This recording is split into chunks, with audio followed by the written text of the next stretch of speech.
Boa tarde.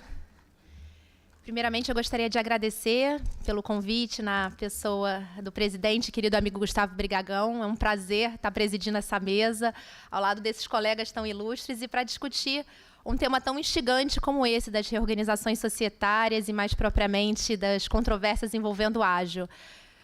Obviamente, com todas as complexidades e todo o histórico de discussões que envolvem esse tema, acho que a gente não precisaria não só de um painel, mas acho que de um congresso inteiro, ou alguns congressos, se a gente quisesse esgotar todas as inquietações que esse tema suscita. Mas, como a gente tem uma limitação temporal, vocês têm acompanhado aí as últimas mesas, o controle do tempo tem sido implacável.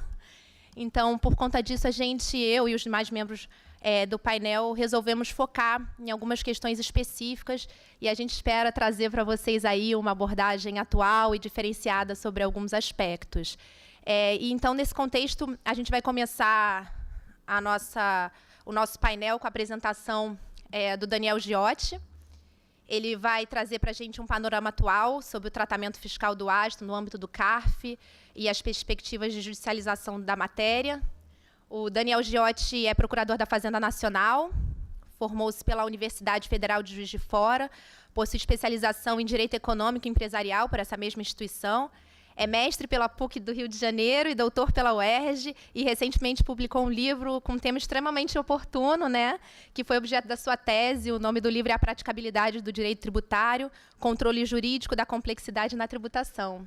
E eu queria dizer também que a gente está muito feliz aqui de ter você participando desse painel, porque a gente discutir esse tema sobre múltiplas perspectivas é muito importante. Eu acho que isso reflete bastante esse espírito da ABDF em ser sempre um ambiente, né, que traz discussões sobre múltiplos pontos de vista, muito plural e muito rico. Então, muito obrigada aqui pela sua participação no painel e já te passo a palavra.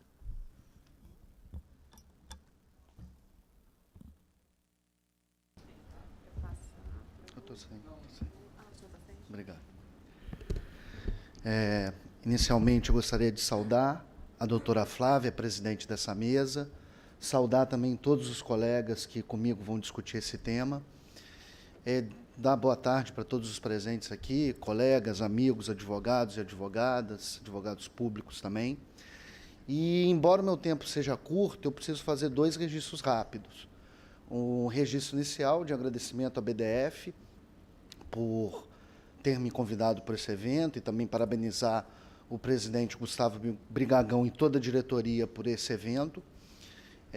Corroborando o que a doutora Flávia disse, eu tenho percebido cada vez mais a BDF sendo um espaço plural, de permitir também que advogados públicos, que juristas, que membros da magistratura também falem. E eu acho que isso é muito importante, principalmente se lembrarmos que esse congresso é em homenagem a Ricardo Lobo Torres, que era advogado público, mas também advogado privado, parecerista e jurista.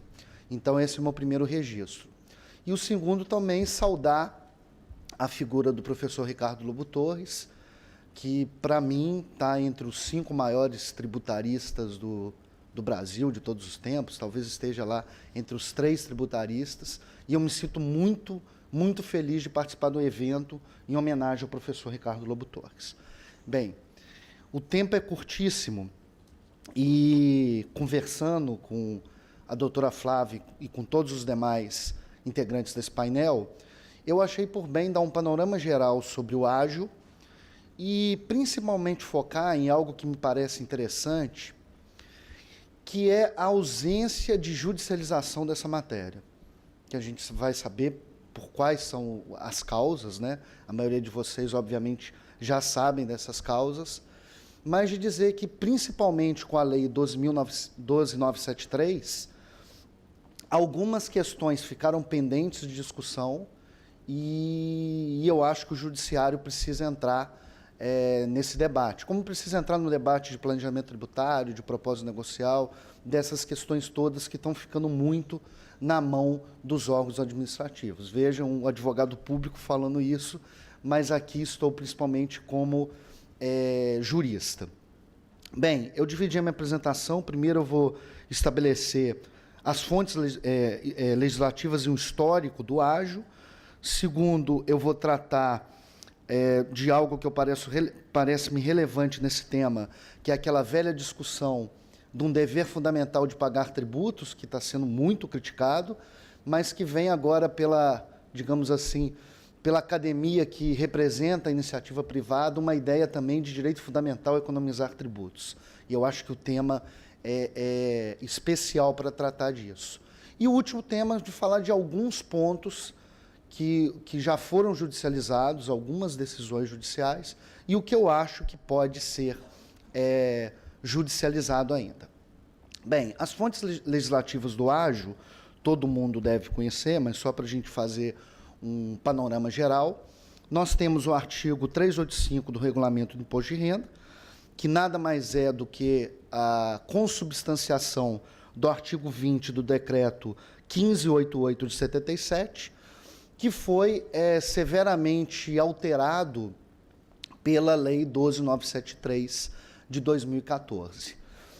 A ideia que tínhamos antigamente do ágio como uma diferença de custo de aquisição versus o patrimônio líquido daquela empresa que era adquirida, passou por uma transmutação, pela aproximação que temos visto do direito tributário com as normas contábeis, para um conceito mais contábil, pela Lei 12973.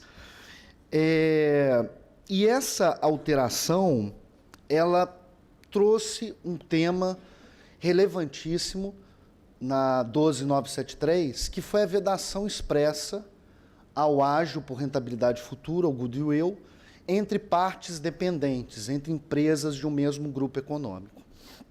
E aqui, para mim, já há uma dificuldade, porque grupo econômico é um instituto, uma categoria que a gente trata em vários casos do direito tributário, responsabilização tributária, por exemplo, e a gente não tem definições claras. CTN de 66, já estamos indo aí para 52 anos de CTN, sobre o que seria realmente grupo econômico. E o CARF, quando julga reorganizações societárias, sobretudo aquelas anteriores à lei de 2014, o CARF tem dificuldade em chegar a um conceito de grupo econômico, porque, na verdade, a legislação não estabeleceu esse conceito. Mas os artigos 20, 22 e 25 dessa nova lei deixou claro o que seriam as partes dependentes a vedar o ágio interno para a maioria da doutrina, uma vedação que se estabeleceu a partir da lei de 2014. Anteriormente, pela interpretação que se tem, pela doutrina, seria possível a questão da rentabilização pelo ágio interno. Bem, o que essa lei estabelece também que me parece algo importante? A necessidade de um laudo, obviamente, para que se verifique se aquela rentabilidade futura realmente tem um lastro. E aí uma primeira questão jurídica que me parece relevante, há alguns casos no CARF discutindo isso, é se esse laudo seria exigido só para as reorganizações societárias depois da Lei 12973. A maioria dos julgados que eu tive a oportunidade de ler deixa claro que isso seria exigido, inclusive anteriormente, não com aquelas especificidades do artigo 22, do artigo 20, parágrafo 3º, mas a partir da ideia que aquilo seria uma lei meramente interpretativa, se considera que a rentabilidade futura deveria ser demonstrada de uma forma contábil, de uma forma rígida. Bem, essas foram as principais alterações que a gente teve no panorama legislativo. E é interessante que há um julgado do CARF, relativamente recente, recurso especial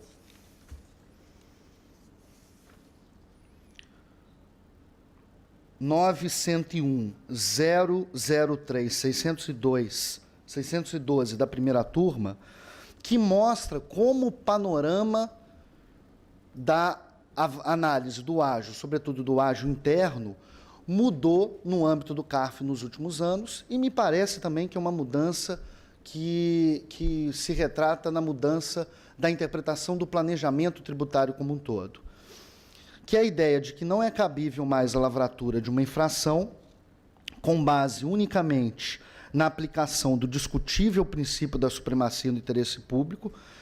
Parece uma piada hoje ainda um auto de infração se basear nesse princípio, que sequer é princípio, sequer tem uma fonte legislativa, e de um absurdo solidarismo tributário, em contraposição a regras expressas, já exaustivamente citadas, que autorizam em regulamento a organização societária em questão e a ela atribuem legítimos efeitos tributários, dedutibilidade do ágio. E um outro julgado que me parece interessante para mudar, para retratar essa mudança do estado de arte, é o RESP 140/2002, 692, da 4ª Câmara, segunda turma. Pode-se observar no CARF a evolução jurisprudencial do tema na última década, partindo de um cenário mais abstrato e permissivo em relação a tais operações, caminhando para uma jurisprudência mais analítica das circunstâncias da geração do ágio, apresentando-se um entendimento tecnicamente exigente quanto à presença de elementos validadores da amortização de tal dispêndio, extraído de interpretações das normas tributárias que regulam a sua dedução nas bases tributárias do RPJ e da contribuição social sobre o lucro líquido. Então, esse é o panorama legislativo e o panorama jurisprudencial no âmbito do CARF. O segundo ponto que eu queria tratar, e fazendo um gancho disso, é essa ideia se um dever fundamental de pagar tributos estaria afetando o CARF. Tanto o CARF e os órgãos fazendários em geral, mais os órgãos fazendários de fiscalização, tanto no plano da interpretação dos dispositivos da 972, do decreto, quanto no plano de sua aplicação. E me parece muito interessante remeter todos aqui, quem não teve ainda a oportunidade de ler essa obra, a professora Marta Leão, de São Paulo, escreveu um livro recente intitulado Direito Fundamental de Economizar Tributos. E nesse livro ela pontua como o dever fundamental de pagar tributos, que é algo que hoje é muito criticado, como o dever fundamental de pagar tributos está tão encrostado nas pré-compreensões da Fazenda, sobretudo, que isso acaba afetando os planos da interpretação e da aplicação da legislação do ágio, nesse caso específico. E ela estabelece nesse livro que, inicialmente, há uma discussão que deve ser travada, e o Judiciário já começou a travar. Eu vou citar algumas decisões para vocês, que é a ideia que a Lei 12.973, que eu falei no início, ela seria, na verdade, não uma lei meramente interpretativa, mas uma lei que modificou realmente a possibilidade ou não do ágio interno, considerando-o como um benefício fiscal. E para a professora Marta Leão, só se pode considerar a Lei 12.973 como uma lei não interpretativa se estivermos fundamentados, se estivermos sendo orientados, influenciados por esse dever fundamental de pagar tributos, ou seja, pela necessidade do Estado de sempre arrecadar mais.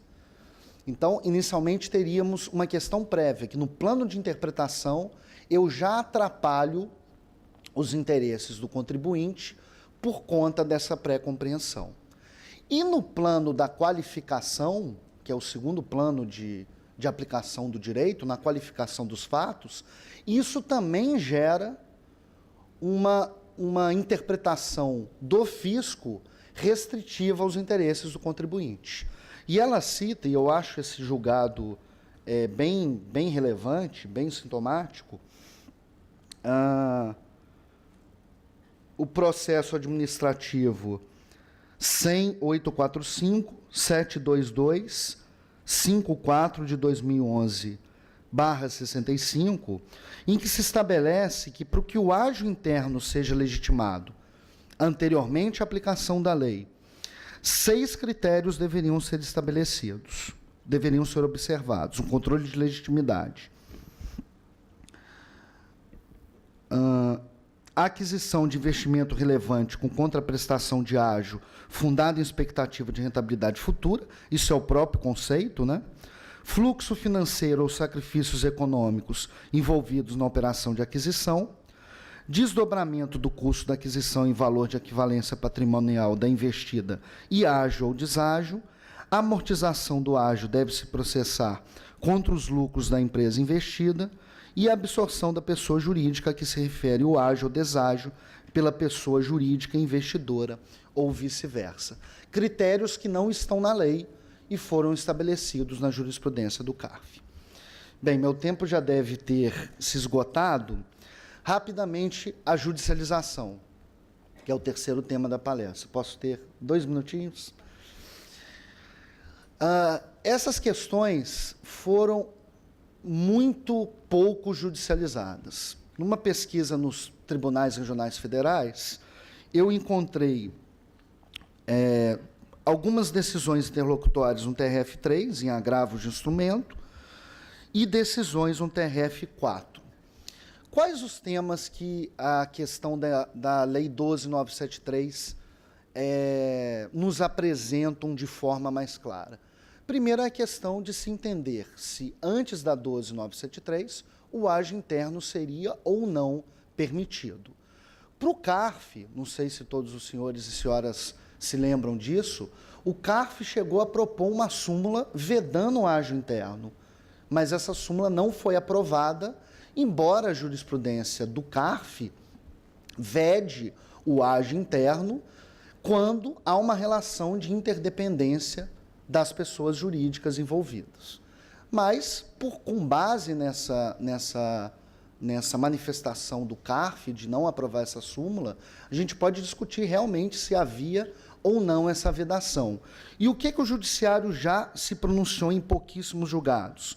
TRF4, por exemplo, agravo de instrumento 500.4604, 03/2019, de fevereiro de 2019, .04.000. A ementa da decisão, só após a Lei Federal 12.973, temos uma vedação no direito brasileiro, a vedação ao ágio interno, a dedutibilidade do ágio interno. E essas outras decisões do TRF3, aí mais interpretando a necessidade de uma substância econômica naquelas relações entre empresas controladas e coligadas. Para concluir, esse tema, obviamente, não chega tanto ao Judiciário por uma questão básica, e aí eu acho mais relevante para a gente refletir, e fóruns como a BDF são importantes para isso. A maioria dos ágios internos que geraram um auto de infração, a multa qualificada de 150% foi aplicada. Para falarmos de Ricardo Lobo Torres, que